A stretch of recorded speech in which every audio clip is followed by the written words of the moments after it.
Hello and welcome back to another thrilling adventure here on Matt's Corner. It's been a couple weeks. I apologize. I'm sorry. But today is Wednesday, May 13th, 2026. And let's catch up. Let's see how we are. A couple things. First of all, I have to address regarding the previous episodes. The Rock and Roll Hall of Fame inductees. Now, I don't know what list I was looking at. It was an email, and I don't know if it was just keeping track of the vote count, but I guess I got it wrong. A bunch of people that I thought were not getting in apparently are getting in. Billy Idol's getting in, Iron Maiden's getting in, Oasis, and also Joy Division slash New Order, which is great, as they should. Joy Division slash New Order. It's interesting because, I think they're pretty much the same band, just minus Ian Curtis, right? Who tragically passed away, quite young. But they could. It's weird because those two bands could not sound more dissimilar, right? Like you'd never know. It's basically the same guys. This might be punk rock blasphemy. I actually prefer New Order over Joy Division. I know I shouldn't even say that out loud. I'm sure 1,000 T-shirts on the wall at every Hot Topic in America just went up in flames. But no, I love them both. But also, it's like silly to compare the two, right? It's like saying, the Misfits to Depeche Mode, right? Like they just sound nothing alike. But anyway, love them both. So anyway, I had to make a correction on that. And the other thing too, I mentioned Lord of the Rings, filmed somewhere. What did I say? Iceland? No. It's not even in Europe. It was famously filmed in New Zealand. I don't know. My brain vacated my skull for a second when I said that. So that's it. Those are my corrections. See, look at me. I'm not like these newspapers who print the retraction on page, F16. No. I say it right up front page, headlines. I was wrong. Which I think would be an apt epitaph for me someday. What else is going on? Let's see. Well, I told you it's mid-May and it's getting warmer. It's still not too warm for me. I am a winter guy. I prefer I would say September through now-ish is my favorite months of the year. Do not do well with the heat, the humidity, the mugginess. And I will say, I hate to say it, spider season is here, folks. I got one in my living room last night and another one tonight. And I'm not happy about this. This is it sounds silly. It's one of the main reasons I do not like the warm weather. I don't think I should be living in this kind of climate. My ideal living situation, I think, is like, remember The Thing, the John Carpenter movie with Kurt Russell, takes place in the Arctic. Yeah, I think that's where I should be, living in a bunker, way down there, hanging out with a dog, preferably without the alien, but we're all making sacrifices here. But I think that's more my climate. That's a cozy movie, isn't it? I should watch it again. It's been a while. John Carpenter, one of the best. Although I think it might be a blessing and a curse that he made Halloween, which is one of the greatest horror movies of all time.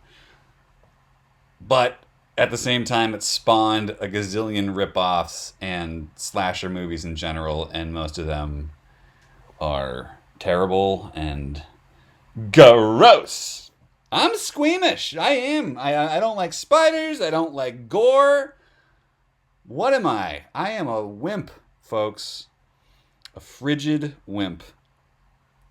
But, yeah, so, spider season. Hopefully it doesn't get out of hand here. What else? What else? I'm currently watching this limited series on Netflix called Ripley. My father recommended it to me, and he said, "You're gonna love this. It's so up your alley." And I started it, and he's right on the money. It's up my alley. It's black and white. It's kind of film noir-y. It's a mystery. There's crime. There's murder. There's a detective. And, yeah, all my kind of stuff. And it's funny. So it's a limited series. It's only about 8 episodes, which is, I can handle. I prefer a movie, just feature length. I can handle a miniseries. What I can't really dive into are just straight up new shows. First of all, there's a million of them. And nowadays, they just end on cliffhangers most of the time. What am I going to just be on a cliffhanger for like 8 years in a row as the quality dwindles? And then that's one of the reasons I like sitcoms so much. Because it wraps up pretty much. I mean, that might be an overarching theme for each season. But mostly, it's just the episode ends and you move on. And that's it. Kind of ends the same way it started for the most part. So, yeah, episodic, right?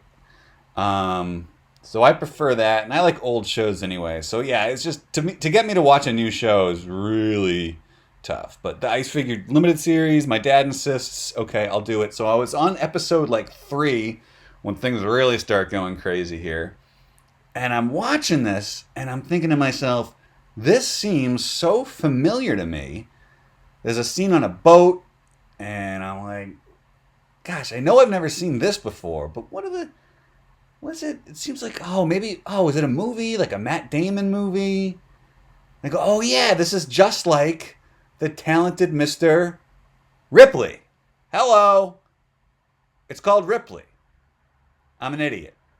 I didn't realize until halfway through the 3rd episode that they're both based on the same source material. I think it was a book from maybe the 50s. Yeah, but this one is very different, just atmospherically and stylistically and the whole thing. And I prefer this style because I like the whole black and white thing. The movie is really great too, but it's very like sun-drenched and seaside and bright. You almost have to wear sunglasses to watch it. I prefer this. This is more like my bunker in the Arctic, But it takes place in like New York, 60s New York, and then they go to Rome, and it's just gorgeous. Yeah, so I'm having fun. I've got, what do I have here? 2.5 episodes left. And I'm intrigued. The detective just showed up. And that's very, very exciting because that's my jam, Private detectives. This guy's not a private detective. He's just a detective, but still. I was raised on detectives, Columbo, and my goodness, Barney Miller. He's a detective, right? Or is he a lieutenant? What is he? He's something. He's something great. Jim Rockford, Philip Marlowe. I'm going to go ahead and call Jessica Fletcher. I know she's an author, but she's kind of a detective too. Miss Marple, Hercule Poirot. Yeah. These are my people. So it's fun, It's very fun. So we'll see where it goes. And I guess it could have been tightened up a bit. Did it have to be 8 hours long? But better than 8 seasons long. My goodness. And the other show I'm watching, it's been years since I've watched it, so I figured I was due to revisit this. But as a BBC show with John Cleese from the 70s called Fawlty Towers. And I got to tell you, the BBC does shows right. This show, Faulty Towers, one of the funniest things I've ever seen in my life. Absolutely top notch. It's 12 episodes, the whole thing. In 1975, they did 6, and then brought it back in 1979, and they did another 6, and that is it. And they're all A plus. And you see that with a lot of BBC sitcoms. They don't run it into the ground. Like, that's a very American thing to do. The term, of course, jump the shark from Happy Days. And, like shows I love. I mean, The Office. I appreciate all The Office, but did it have to go, like 9 seasons? I was kind of checked out towards the end. But of course, they're just going to bring it back, bring it back, bring it back. That was one of the... I mean, Seinfeld was on the air for, 8, 9 seasons? And that was still great, I thought, towards the end. Even though Larry David had left. I still love it all. But I think they offered Seinfeld just an insane amount of money to keep going. And he was like, no, we did it. 180 episodes. Let's go out on top. Which is great, which I totally respect. Because there's just too many times. I do like that The Simpsons is still on after 37 years. That is just total comfort for me. And it's still good. I mean, it's still better than most TV. I do still like to watch it. It is not the same, of course. I mean, the brilliance of those first, 12, 13, 14 seasons, unbelievable. But it ebbs and flows. Sometimes it went through kind of a not so great patch, but then I think it's okay now. So that one kind of gets a pass for me, just for sentimental reasons. But yeah, for the most part, I think American shows go on way too long. But anyway, back to Faulty Towers. Talk about going on too long. Me droning. I'm very long-winded. I apologize. Faulty Towers is so funny. He plays Basil Fawlty. He runs this sort of bed and breakfast, this inn in the English countryside with his wife. And funny enough, his wife at the time, Connie Booth, who wrote it with him, doesn't play his wife. She plays another character on the show. But everybody's great. It is just screamingly funny. And, man, John Cleese is truly one of the funniest guys on the planet. I can't think of anybody funnier. And really, really smart. I mean, from Monty Python, of course, and then this show, and Fish Called Wanda, which he wrote. Just unbelievable. And he's so lanky. My gosh, he does that. His legs must be 70% of his body. He does that walk.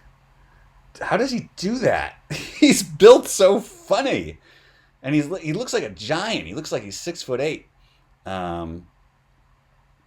Yeah, he's just the best. And I was lucky enough to go to a screening of Monty Python and the Holy Grail. My buddy Brendan and I went. It was at the Hanover Theater in Worcester. And I think it was either 2019 or early 2020. No, it had to be 2019. Because, yeah, it had to be, I think, because it was before, maybe it was 20, anyway, whatever, semantics, no.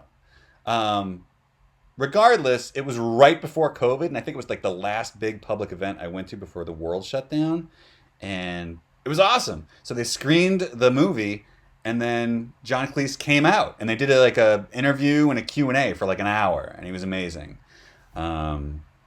So yeah, one of the best, and I highly recommend Faulty Towers if you're looking for just a nice, quick, 12 episodes, and it's going to be one of the funniest things you've ever seen in your life. Yeah, so I'm plowing through that, and then I'll switch to another sitcom afterwards. I still got to do All in the Family. I got to do the Jetsons. I got the Jetsons on DVD. See, I like the old shows. I don't know. Yeah. So that's that.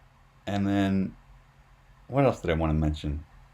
Oh, I played trivia tonight. I got my dad hooked on pub trivia, which is a thrill for me because I'm a fiend. I used to host trivia for years, starting in LA back in like 2012, and then I did it in New York, and then even way before that, back in Boston when I was in college. It was just like a social event that I loved to do. I craved it. I'm not saying I'm great at it, but it's a lot of fun. And there's a place right by me called Olo Pizza, OLO, and it's Neapolitan style, which I like when when I'm in the mood. Hits the spot. Although I did have salad tonight because I'm trying to be a good skinny boy. Yeah, we went, and also the guy that hosts this particular trivia night is an old friend of my father's. They used to be golf buddies back in the day, so it's a thrill. The first time I went to Olo with my friend Andy a couple months ago maybe now, we go in, and the guy, he sees me for the first time in 20 years, like honestly, maybe a couple decades. Score, I think Abe Lincoln would say that's a score ago. And he goes, Matt Stepanski, like your dad, golf? I don't know how he recognized me, because 20 years ago, I was super skinny, short hair, clean shaven, studly do-right, if I do say so myself. And I come into this trivia night, I was not expecting to go out. Andy and I were like doing this on a whim. I stumble in there with a hoodie. I got a beard, which is now going gray. And I got long hair. I looked like I crawled out of a dumpster to play trivia like a savant, get a free meal before I jump back into my, rat den. But he recognized me. Incredible. I look in the mirror, I don't even recognize myself half the time, but 20 years, he recognized me. So certainly endeared him to me forever. And he's super fun. We had a great time, and everything's great. And the food's awesome. And you always kick yourself afterwards when you hear some of the answers that you know, but you didn't know. Like tonight they had one. What do you call the rim of a black hole? Like the point of no return, basically. And I'm racking my brain, and all I could think of is the suck zone, right? And it's not the suck zone. It's Event Horizon, which I think is a movie, which I've never seen. But I knew that. And I knew that the suck zone is what Philip Seymour Hoffman described part of a tornado back in the movie Twister. So, I don't know. Oh, Philip Seymour Hoffman. He was also in Talented Mr. Ripley. Aha! Look at that. Coming full circle, folks. Yeah. Anyway, we didn't win tonight, but whatever. It was a good time. And my father's going on a cruise to Bermuda on Saturday, so he's going to let me use the Ford Explorer. It's a very sleek machine. It's red. It looks like a nice red sleigh. Sometimes people, when I had that beard that was going gray and I drove this thing around, they would think I was homeless Santa. I'm not going to lie to you, folks. But that's about it. I just wanted to say hello, let everybody know that I am still alive, knock on wood. The playoffs, basketball playoffs, hockey playoffs, they're still going strong. Unfortunately, the Boston teams are not. The Bruins and the Celtics seasons ended just about within 24 hours of each other, both at the Boston Garden. So that was a rough couple nights in a row. But, what are you going to do? Red Sox still stink. They won tonight, though. They're tied for last place in the division. I'm rooting for the New York Knicks. I mean, they haven't won since, my God, Nixon was president, I think. Which is so crazy because growing up, they were really good. And I remember collecting basketball cards and getting Patrick Ewing, and he was in Space Jam, and all those guys. It was very, Spike Lee and the fandom. They're a loud and proud team. I mean, it's New York's basketball team. Of course, they're going to be loud and proud. But it blows my mind that they never won. And they haven't won in over 50 years. Isn't that nuts? But yeah, the 90s was tough. The Pacers had Reggie Miller. They never won. Detroit Pistons, I think they won a couple maybe with Bill Laimbeer and Dennis Rodman. And then Rodman went to the Bulls. And of course the Bulls won like 6. Yeah, it was very, very hard to beat Michael Jordan in the 90s. This is my breaking news, cutting edge take on 90s basketball, which of course no one else has ever said before. That's why I'm a pundit, folks. Also, speaking of pundits, Celebrity Jeopardy is this week. And Steven Weber won tonight. And then I forget who won yesterday. But then tomorrow, I think Patton Oswalt's going up there. And I would love for him to win because I'm a super fan. Holy crap, super fan. Isn't that one of his movies? Hold on. Hold the phone. Because that would be crazy because I didn't mean to say that. Super fan, Patton Oswalt movie. Big fan, not super fan. But I am a super fan of the movie Big Fan, if you've never seen that. It is good. It gets kind of dark, but it's really funny. It's really good. Yeah, he's awesome. So, gee whiz, I plowed through that because I really didn't want to take too much of your time again. I don't know if I'm going to do a video to this one. We'll see how I feel tomorrow.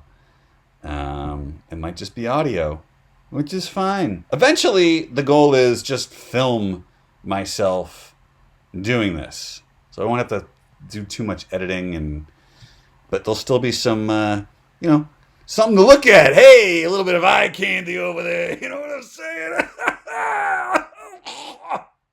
I do look good today. My hair looks good. I'm having, once every 3 years, I have a good hair day. And this is it, folks. This is it. And unfortunately, it'll be over tomorrow and none of you get to see it. But that's the way life goes. So, have a great time. Be safe. And take your vitamins. Oh, I got to take my vitamins. What's the deal with vitamins? What's the deal? But really, though, the Flintstones vitamin, it's like an all-purpose vitamin, right? So is that like A, B, C, D, whatever? But then if you take them individually, they're huge, first of all. And you got to take a bunch of them. So why not just take a multivitamin? I don't understand this. Is it a scam? I don't know. I still like to take them. I take the vitamins B and C, and then I take magnesium, because that, I think is supposed to help you sleep. And, yeah, I guess it works. What's the other one? Melatonin. I don't take that. I've tried it before, and that's really supposed to help you sleep. That's supposed to be the natural supplement. And, I don't know if it really helped me, because I'm not the best sleeper. Once I'm asleep, I'm pretty good, but it just takes me a while to get there. And I feel like when I took melatonin, this was 15 years ago, it just made me really tired, but didn't conk me out. So I ended up doing what I usually do, which is just bang my head against the wall until that's it. Good night, nurse. So good night, nurse, and good night, Mrs. Calabash, wherever you are. I'll talk to you soon. And, geez, I can't believe I'm going to say this, but go Knicks. Whoa.